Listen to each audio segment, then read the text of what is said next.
I won't run from the crushing. I'll hold on through the pain. What I lose means nothing next to what I gain. Come tear down every idol so this heart won't stray. Don't let me stray. I just wanna be your sanctuary, a dwelling place for grace and mercy. Keep sifting me till. And good morning, everybody. Welcome to the Threshing Floor here on lamnetwork.tv, the station where you are going to get truth in every way, shape, or form that you can imagine. We are here to discuss the things of the Lord and to find out what is wheat and what is chaff. And we put it on the threshing floor, we throw it up in the air, and the good stuff is going to come back down, the chaff is going to blow away, and we want to make sure that we're discerning between what is good and of the Lord and what is of the enemy or our own flesh. My name is Darryl Weinberg of Light to the Nations Messianic Ministries, and I am delighted to be your host this morning. Thank you for joining us. There's different kinds of ministries out there, and one kind of ministry is a watchman ministry. And a watchman ministry is that which warns people.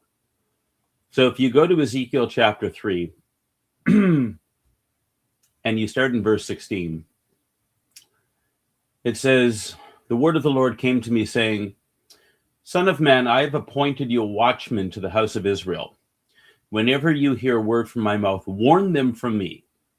When I say to the wicked, you will surely die, and you will not warn him or speak out to warn the wicked from his wicked ways, that he may live. The wicked man shall die in his iniquity, but his blood I will require at your hand.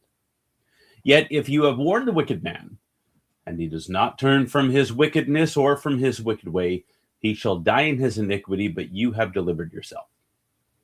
Again, when a righteous man turns away from his righteousness and commits iniquity, I will place an obstacle before him. He will die. Since you have not warned him, he shall die in his sin, and his righteous deeds which he has done shall not be remembered, but his blood I will require at your hand. However, if you have warned the righteous man that the righteous should not sin, and he does not sin, he shall surely live, because he took warning, and you have delivered yourself."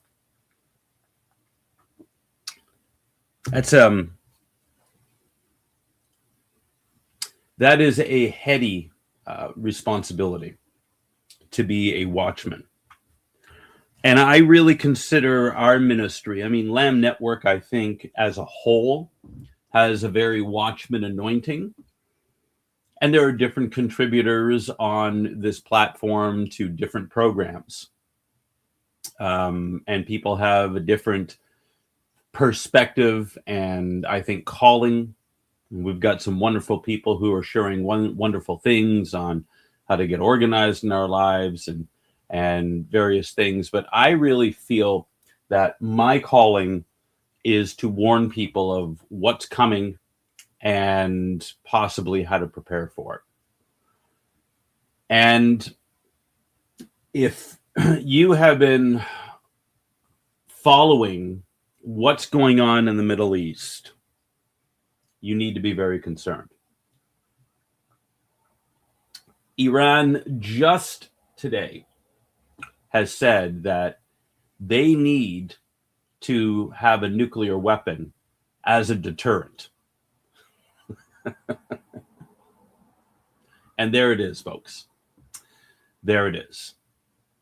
So apparently what this was all about, and we can question, because there's a lot of dissenting voices, and I think that one of the big problems that we face today is that there's so many different voices that we really need to be going to God and saying, God, what is the truth? Holy Spirit, you got to tell me what's going on, because there's all these different people saying all kinds of different things. And there was a lot of people who said that, including Tulsi Gabbard, that Iran wasn't close to having a nuclear weapon. I don't agree with that. I believe that one of the reasons why Israel went in was because they were very close. And so in the 12-day war last year, when Israel went in and bombed Iran, they had a couple of very quick decapitation strikes. Israel was able to get rid of a lot of nuclear scientists. They really hindered their abilities to build a nuclear weapon, because anybody who believes that Iran isn't looking for a nuclear weapon so that they can use it really doesn't understand Islamic fundamentalism. And make no mistake about it, while the Iranian people I know many Persian people, wonderful people, many Christians. But the Islamic regime that runs Iran is a death cult. And they have been pursuing nuclear weapons from the get-go. And I think they were close. And so Israel went in. Now, if any of you has ever listened to Hassan Yusuf Mossab, he is the son of one of the founders of Hamas. And he has he lives in Israel, and it's questionable as to where he stands spiritually, but he believes in the God of Israel. Now, whether he worships Yeshua or not, we're not entirely sure. He wasn't very clear on that. But Hassan Mossab Yusuf is a very passionate speaker against the Islamic regimes, Islamic fundamentalism, and a supporter of Israel, because he lives there. But also he understands, and this is what I think a lot of people in the West don't understand, is that Israel is fighting the West's war when it's battling Islamicism. Does Israel do everything right? No, they don't. The Israeli government actually had a hand in forming Hamas. We know that. And the reason is because they wanted a counter to the PLO that Yasser Arafat had founded and was running. And that was supported by communist Russia. So they've made some errors in judgment. Why? Because they're not following God. But then you got a whole bunch of people saying, well, Israel's not really Israel, and that Zionism is all about the Schofield Bible, and please, that doesn't even make any sense whatsoever. The Israel that is over there today is the Israel of God. They are in unbelief, which is exactly how God said that they were going to come back in Ezekiel 36. He says, I will take you from the four corners of the world, and I will bring you back, and then I will sprinkle clean water on you. They were coming back in unbelief. But what was very interesting about Mossab Hassan Yusuf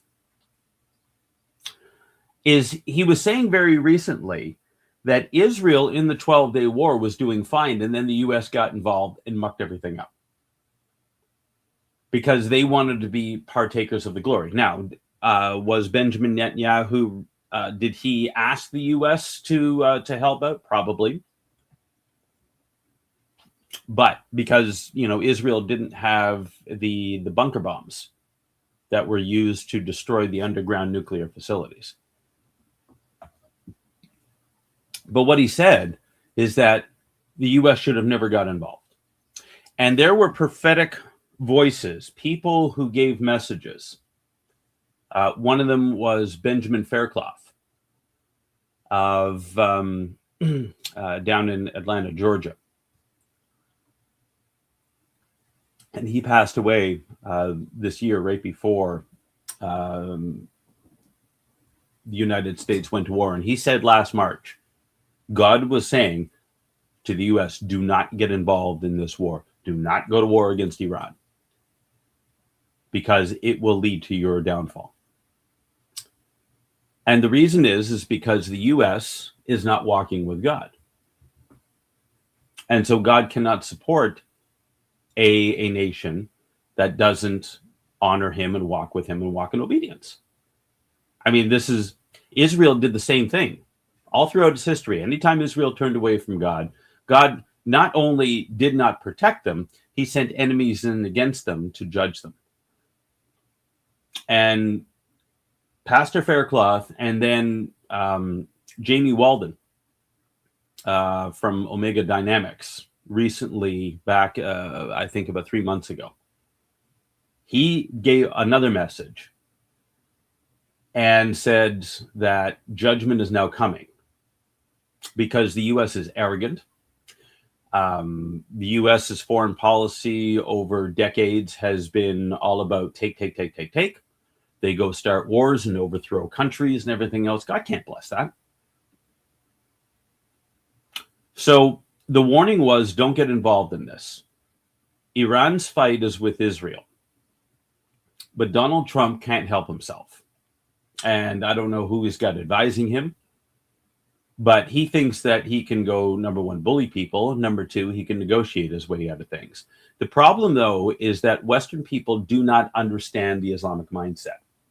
And they figured that just because the United States has the biggest military in the world, that they would go in, drop a few bombs, and that the United States, or Iran rather, would roll over. They don't understand, number one, the Islamic mindset. They don't understand that for them, survival is victory.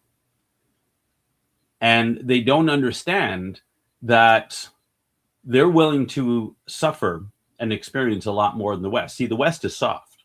The West doesn't understand war. And the United States really hasn't won a war since World War II. The Korean War was a standoff because North Korea still went communist. Vietnam was a complete debacle, and they lost. And every war since then. Did they win the Iraqi war? Well, I mean, what was that? Saddam Hussein was a CIA asset to begin with. And this whole thing about weapons of mass destruction and all this other foolishness, that was a pretext for going in there. No. So the United States hasn't won a war, really, in 80 years. And they were specifically warned not to go into this one. And when Israel took out Khamenei back on February 28th and his council, everybody thought, oh, they're done now. And then they went after all kinds of other leaders. And his son now, Khamenei Jr., he is injured. He hasn't been seen in public. Nobody's quite sure what's happening with him. But you see, the problem is that the Islamic regime is still running. Trump promised back in January that help was on the way and that the people should take the streets. And what ended up happening is that the IRGC went out and massacred tens of thousands of Iranians at the promise of Donald Trump that he was sending help. And recently, although yesterday or the day before, the United States again bombed the Iranians because they shot at a ship, which apparently was part of the deal. Trump was essentially forced into signing a memorandum of understanding, and he has been bending over backwards trying to justify it. He is trying to he's trying to get some sort of victory out of a very clear defeat in which Iran got everything and the United States got nothing. There was no agreement. That Trump said that the red line was that Iran can never have a bomb. Iran can never have a bomb. Iran can never have a bomb. He said that over and over, and that was his justification for going in. Now he's saying that, well, a few missiles, what's the big deal? I mean, he has flip-flopped so many times. It's mind-boggling. You can't believe a word that comes out of this guy's mouth. And now he's calling people stupid who were against the war.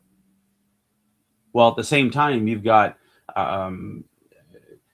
guys like Lindsey Graham who are practically drooling at the possibility of sending in U.S. soldiers on a ground invasion. I don't know why anybody would ever quote Lindsey Graham on anything he says.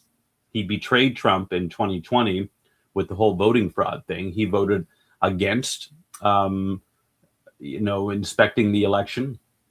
He voted to affirm Biden. And now he and Trump are buddies again. Listen, this is all theater. It's all a charade, and everybody needs to ignore it. Tucker Carlson is saying that he's leaving the Republican Party. Well, they don't have a Republican Party in Qatar, which is where your loyalties lie. So please do us a favor. What's happening now, though? Why did Trump have to sign this MOU?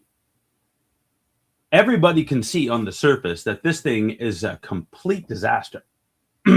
Iran gave up nothing. All they said is, we're going to negotiate. That's what the Islamic regime does. As a matter of fact, Trump himself even said, did he not say that Iran has never won a war but lost a negotiation? And what the Islamic regime will do is that they will lie to your face, and they will obfuscate, and they will dance around. And then you've got Jared Kushner and Steve Witkoff who are leading the negotiations. Like, what do these guys even know? It's madness. Why was Trump shoehorned into signing this deal? Because Iran did what they've been wanting to do for decades and didn't have the justification for doing it. And that was to close the Strait of Hormuz. Now, Trump said that they were being blockaded. Their navy is at the bottom of the ocean. Whatever, blah, blah, blah, blah, blah. Iran watched how the U.S. dealt with other countries.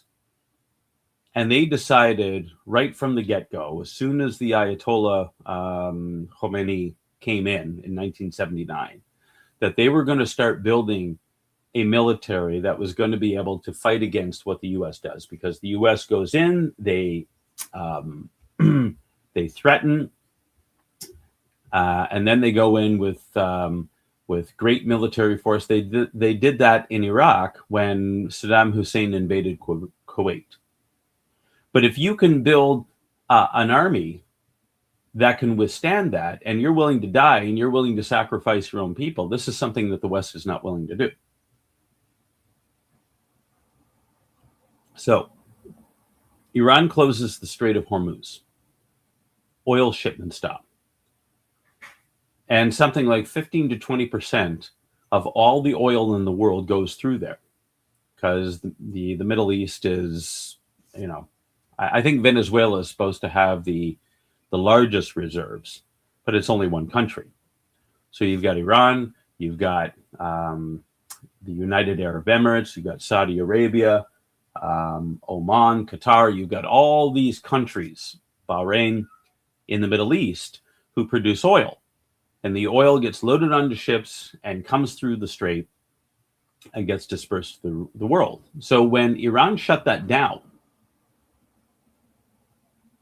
countries started to suffer. And this ping pong match that keeps going back and forth, Iran now said, and they've openly said, that management of the strait is never going back to the way it was. And Marco Rubio can talk about all he wants about how Iran cannot charge tolls on an international waterway. He said that would open up a Pandora's box. The rest of the world would see that. And all of a sudden, you have countries that are starting to lay claim to international waterways. He's exactly right. The problem is that the United States can't do anything about it. Why? Because there was a cargo ship that was just coming through yesterday or 2 days ago, and it was right near the Oman side. So the Strait of Hormuz is this narrow waterway between Iran and Oman on the other side. Okay, and so let's pull this up here,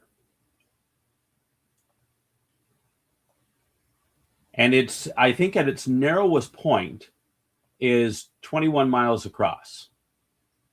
So that's pretty narrow. Right here, 21 miles across. So oil gets loaded up here. You've got Kuwait, you've got Bahrain, you've got Qatar, United Arab Emirates, and then you've got Oman here. So Oman, which is on this side, and then United Arab Emirates on this side. And by the way, Iran and United Arab Emirates are not friends.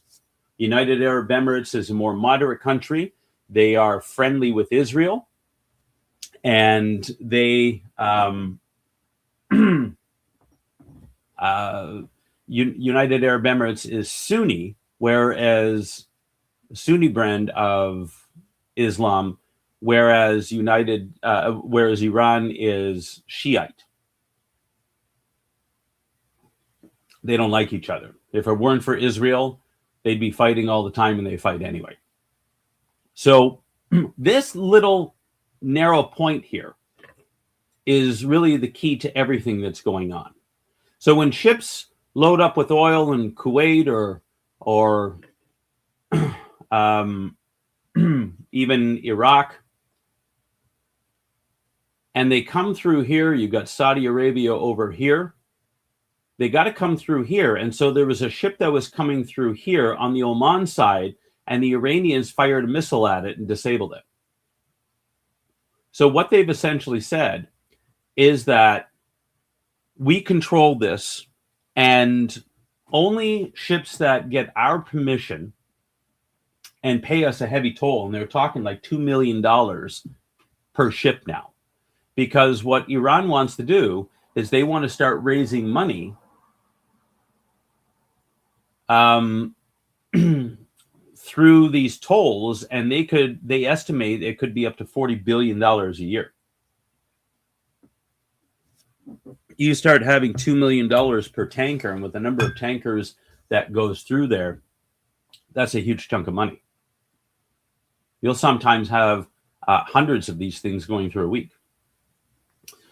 So what Iran did is they've choked this off, and they've said, we now control this, and there's not a thing you can do about it.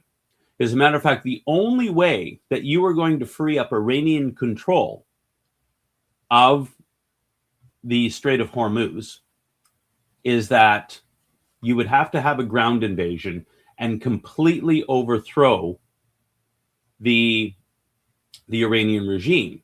Well, you look at the size of Iran, it's a huge country. Largest one in the Middle East, maybe next to Saudi Arabia. They're about the same size, I guess. Iran may be a little bit larger. There's 90 million people in Iran.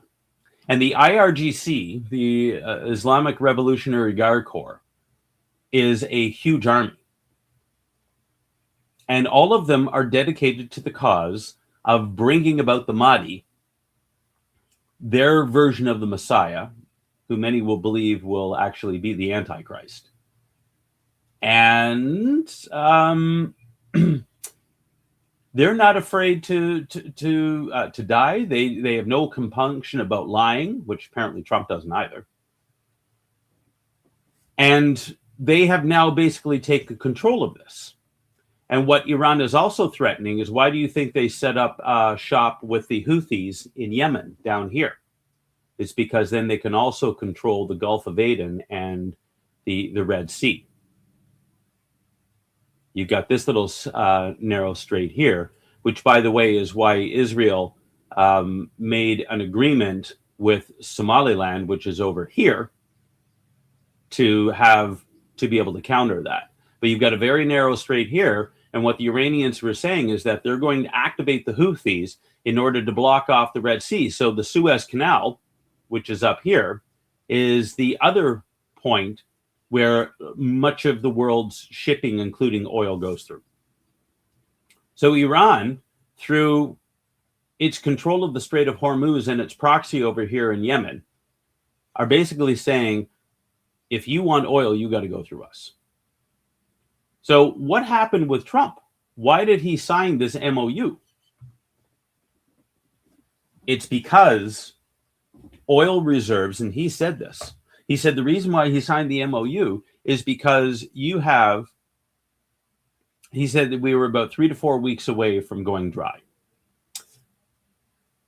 Most people have never heard of Cushing, Oklahoma. Oklahoma is next to Texas, and Cushing is, I mean, if you've ever driven through Oklahoma, it's pretty flat. There's not a whole lot to see there. Cushing, Oklahoma, though, is very, very important because it is the place with the largest reserves of oil in the United States. They have 350 tanks, those big, huge tanks. And you can see here, no, I had a picture of it.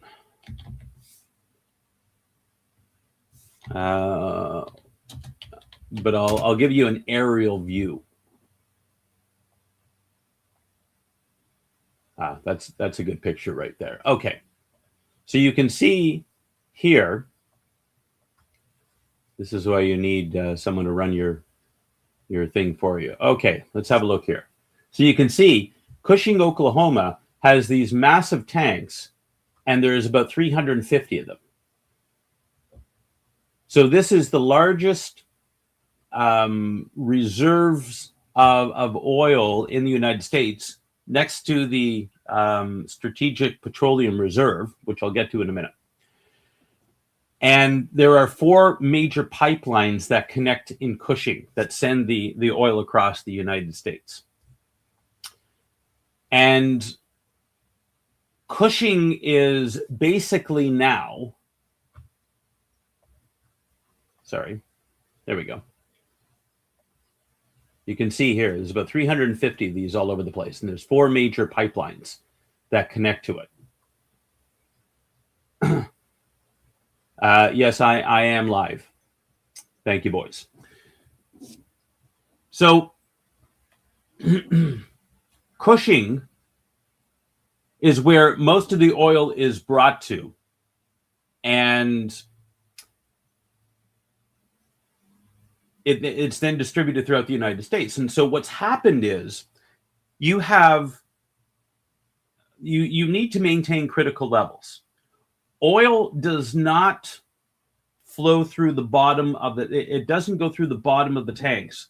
The reason is because crude oil needs to settle. It needs the sediment. There are impurities in there. So what they do is they put them in the tanks. The sediment flows through the bottom, and then the oil from the top goes through the pipelines to where it needs to go. They're not filling this up. So when the war started back on February 28th, and again, Israel was perfectly justified in getting rid of Khamenei. It was right around Purim, and you can have both, you can spell in Khamenei's name both Amalek and Haman. And Khamenei, the Ayatollah, was a definite type of Haman. And he had been saying for 40 years, Israel's the enemy. We got to destroy Israel. We got to get rid of the Zionists. That was his whole mantra. He had the spirit of Haman in him, and Israel had to take him out. But with the U.S. getting involved and Donald Trump beating his chest like he is, not walking with the Lord, the United States is not walking in obedience. They were warned not to do this. And so what's happened is that you have a principality that rules over Iran called the Prince of Persia. Some of you might be familiar with him. He's mentioned in Daniel chapter 11, Daniel chapter 9. And so that guy's been ruling over there for at least 3,000 years. Okay? He is a powerful entity, and the United States going after him without the Lord's blessing, he is now risen up, and he is going to destroy the United States financially. The oil reserves in Cushing, Oklahoma are at their lowest points in many, many years. But you also have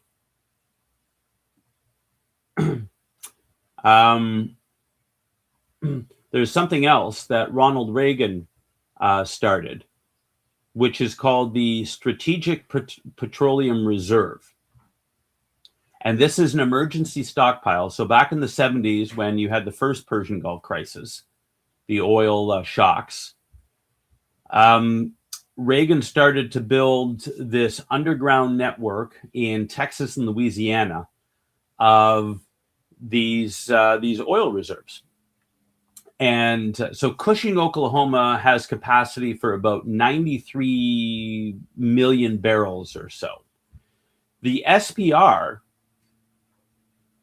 is designed to have a 714 million barrel capacity. So it's like 8 times as much.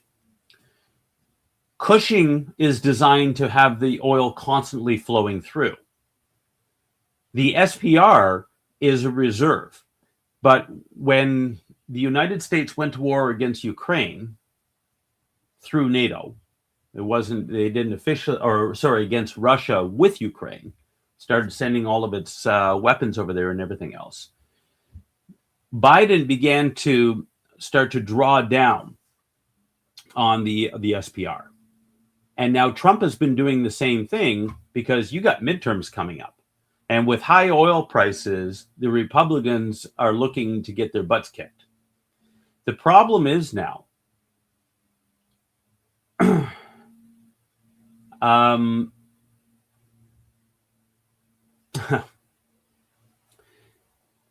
the SPR is at its lowest point since it was built in 83. Cushing, Oklahoma is at critical levels because once the reserves drop to a certain point, the whole system no longer becomes functional.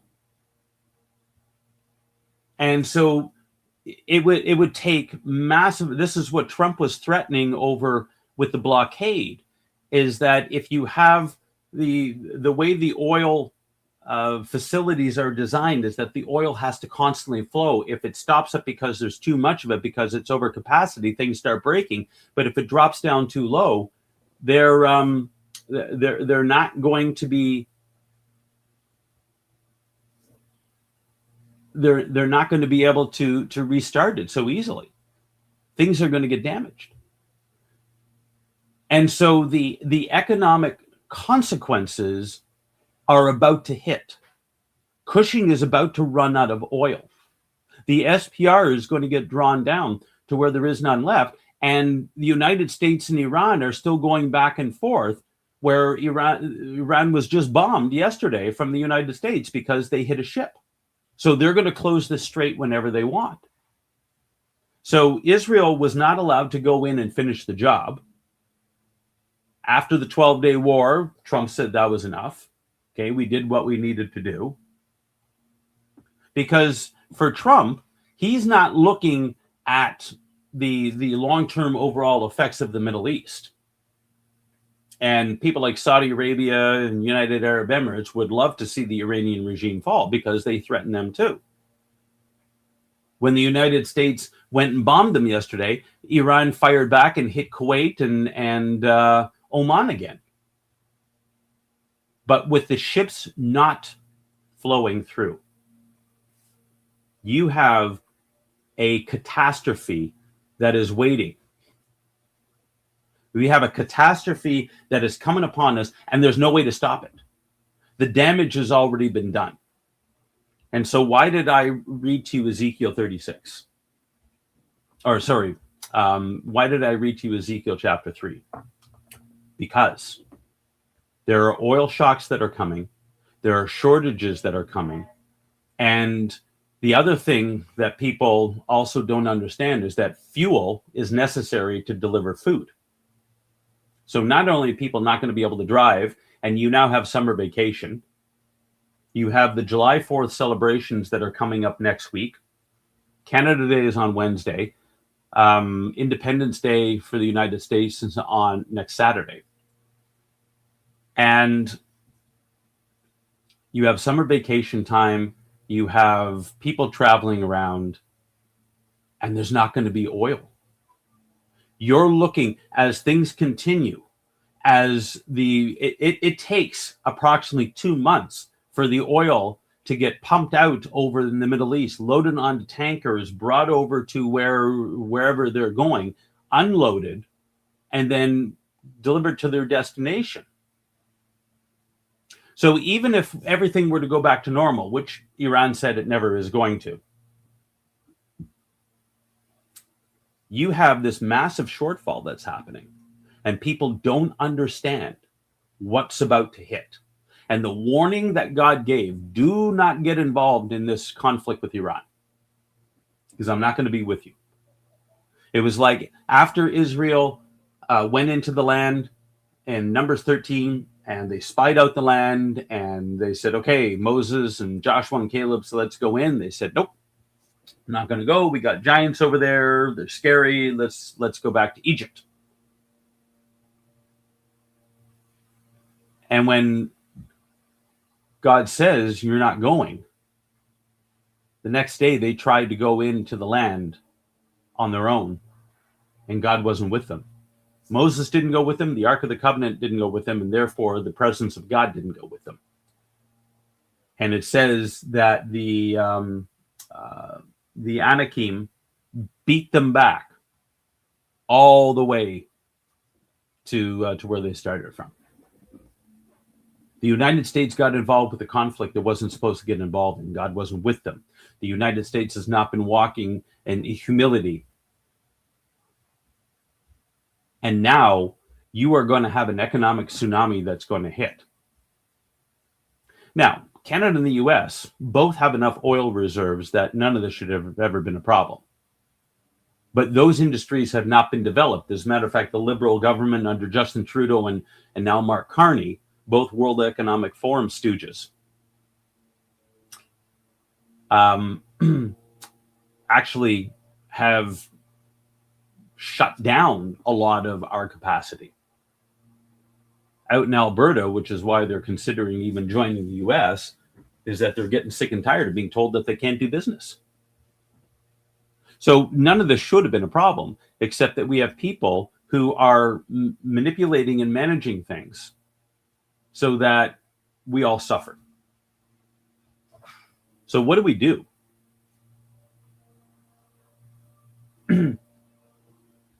What do we do?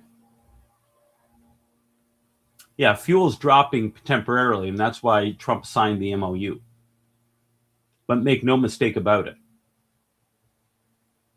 This has produced long-term consequences, and the industry is not going to recover.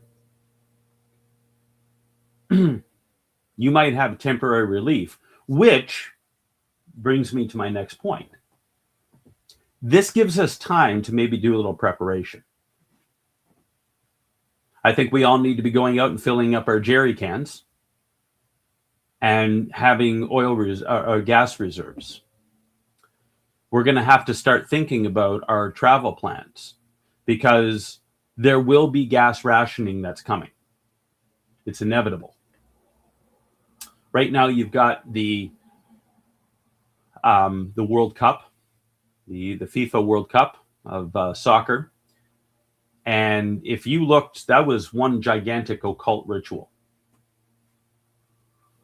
Massive occult ritual. So you're bringing in all these spirits. And then on top of that, You've got July 4th celebrations, 250 years. And God is not pleased with the United States. God is not pleased with the United States at all.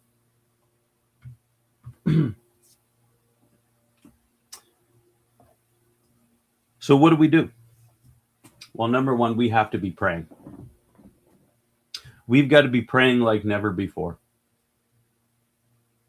Over and over, I've been hearing various prophetic voices that are saying, prepare for a summer of chaos. Chaos is coming upon us. You are going to have fuel shortages. You have fertilizer shortages because most fertilizers are petroleum based. And even if things were to, a deal was to be signed that everybody honored, there's been so much damage done to the various facilities that Iran was, hitting natural gas facilities in Qatar and Oman and oil fields and in the United Arab Emirates. I mean, everybody's been hit. The infrastructure for the lifeblood of the world economy, which is oil, has been severely damaged through this war. It's going to take years before that would even be able to be rebuilt. And that's assuming that hostilities stop, which, if you've noticed, they haven't. And what's going to happen in the midterms, where everybody is very, very unhappy with Trump? And so what are your options? You go vote for the Communist Party of the Democrats. And people like AOC, who are, well seasoned and well versed in geopolitical, affairs and understanding of how things work. Yeah, I mean, you got a bunch of buffoons that are in the Democratic Party, and they hate the United States. They hate the West. They have been brainwashed and taught that everything about the West is bad, and they're going to work actively against things. I mean, you look at the absolute catastrophe that was the Biden administration for 4 years. You had every kind of insanity that was brought in there. And if that happens in the midterms, and the House and the Senate go back to the Democrats, man, oh man, there's no way out of this, beloved. There's no way out of what's coming. And so that's where we go to Psalm 91. He that dwells in the secret place of the Most High shall abide in the shadow of the Almighty. Though 1,000 may fall at my side and 10,000 at my right hand, I will not be moved. Judgment is coming to the West. Judgment is coming to North America. You saw just the other day how Mexico is trying to get everybody to get on with a digital ID. Claudia Scheinbein, who works for the cartels, but she's also a globalist. They're pushing this forward so quickly. So what do? We prepare. If you can, if you're able to, start stocking up. Start stocking up on food items and start stocking up on gas. If you've got a shed or a place that you can put gasoline or something like that, that's not going to be in your basement or something like that, then I would encourage you, if at all possible, to do so. And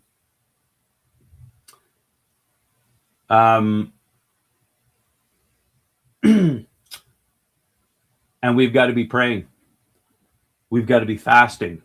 And we have to be asking the Holy Spirit, what do you have to tell me today?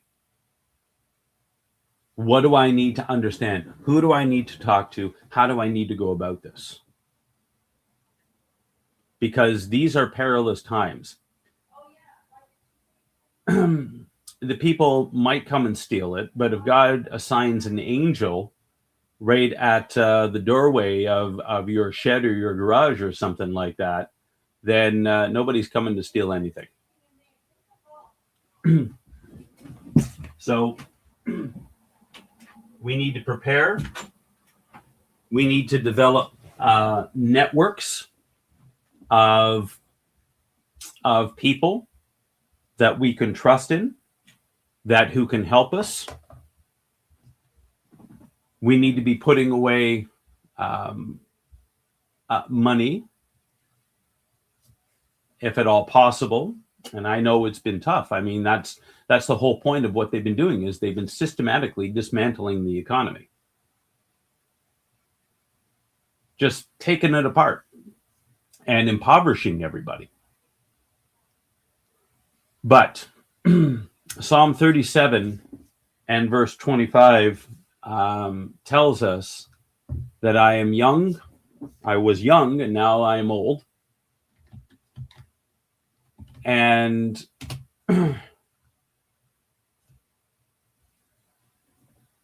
yet I have not seen the righteous forsaken, or his descendants begging for bread.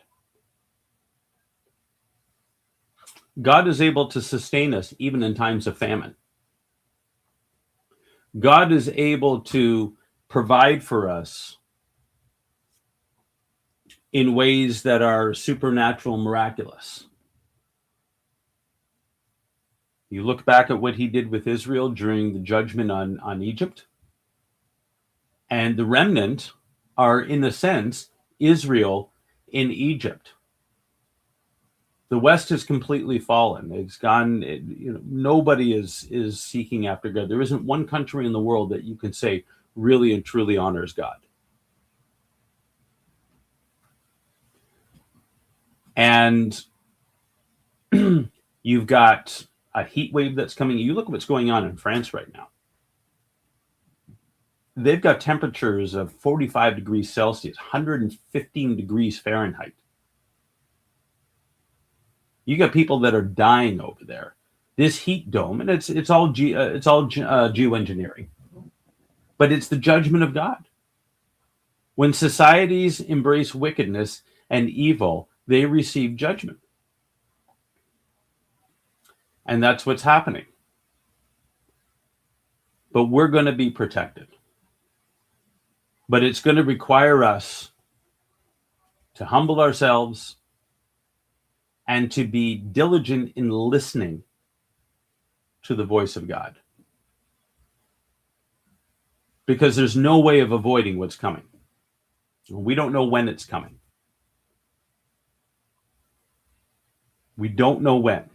Is the United States going to get attacked next week? We don't know. But it's coming. Be rest assured. You look at what's going on in New York right now with Momdani. And what's the big thing going on in New York? Well, first of all, they won the NBA championship.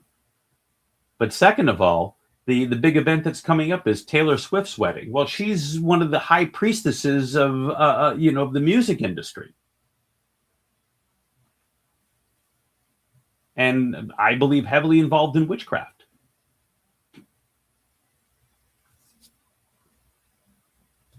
We can't escape what's coming. The millions of babies that we have slaughtered. Canada is euthanizing people at an unprecedented rate. 16,000 people last year in Canada ended their lives with government-assisted suicide. Once the government gets involved in the elimination of its own people, the government is there to protect its people. The government is there to serve its people. That's why they're called public servants. And yet Canada very recently has passed Bill C-9, which is the hate speech law. It is now illegal to quote some parts of the Bible. You can get charged with a hate crime by saying that certain people are practicing a lifestyle that is abhorrent to God. Hate speech, they'll charge us. You have Bill C-22, which is the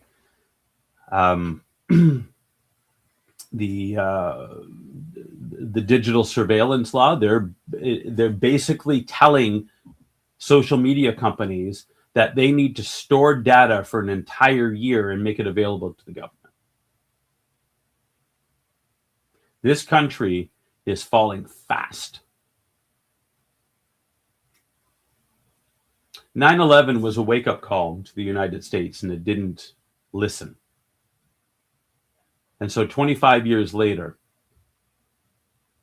what's coming now is going to be a whole lot worse. But we are in a position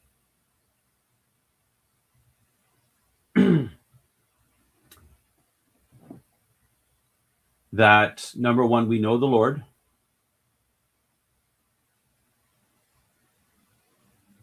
And we can trust in him.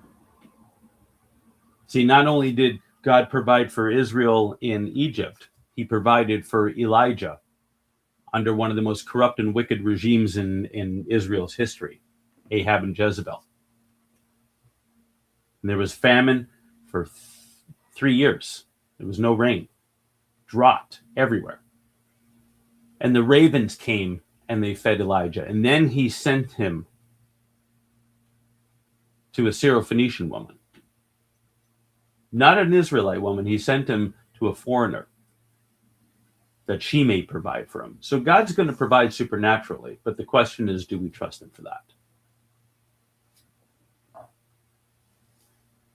And you're saying that, Bob, that Trump is cutting off ties with the WHO and NATO. Yes, I agree. However, that's all optics. You got to remember, Trump was trained at Fordham University. He's Jesuit trained. And even Maria Abramovich called him MAGA, which is a magician. MAGA is the 5th level of witchcraft. It's the highest level. It's like the whole 6-7 thing. That is a demonic invocation. Every time people call MAGA, it is an invocation for witchcraft. So certain things on the surface may look like they're okay, but it's not going to go well. And judgment is coming. So we prepare, we pray, and we trust the Lord.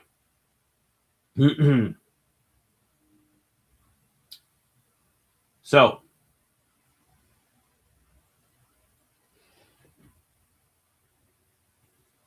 buckle your seatbelts.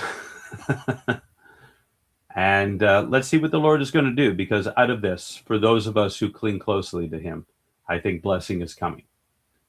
So I want to thank everybody for joining me in my ramblings this week. And we will look forward to keeping our eye standing on the wall and watching what the Lord is going to do. Shavua Tov, everybody. Have a great week, and continue to like and share this program as well as all others on lamnetwork.tv. And we will look forward to seeing you next week. Shavua Tov. Have a great week. I won't run from the crushing. I'll hold on through the pain.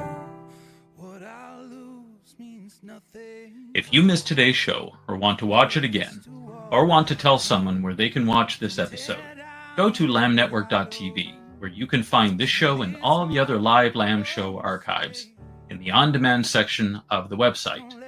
Thank you for watching, and don't forget to tell someone about the Messianic Lamb Network. I just wanna be your sanctuary, a dwelling place for grace and mercy. Keep sifting me till everything is on the threshing floor.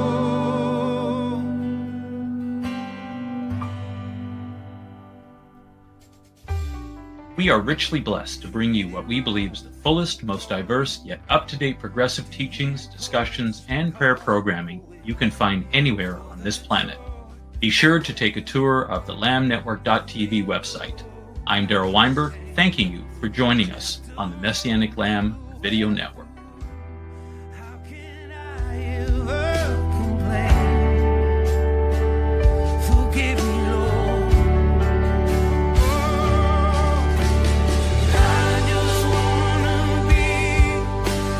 Sanctuary.